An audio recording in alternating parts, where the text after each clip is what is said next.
Everyone, in today's video I'm going to walk through how to access the Discord shop. Now you're on Discord and you'll be trying to access Discord shop. Here's how to do it. You can seem to find it for whatever reason. Here's how to do it.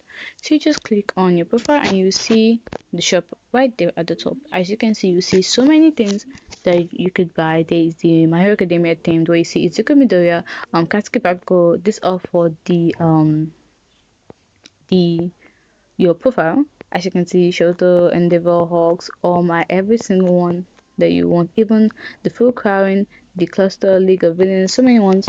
And then you see for different types, there's the Star Wars, there is the Cozy Valley, there is the GG's, there is the Chibi Cafe, where you get some really cute ones, there is the Shenanigans, there's the Ice Spa, ooh, nice, there's the Insomnia, there's the Anime, there's Valentine's, Jenny, so many, wow, so many. So you just click on it. As you can see, all of them have their price right there, right there. You have to actually have Discord Nitro to purchase this.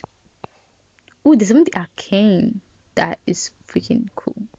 And that's it. Hope you found the video helpful. If you did, don't forget to like, subscribe, and comment down below. Thanks for watching.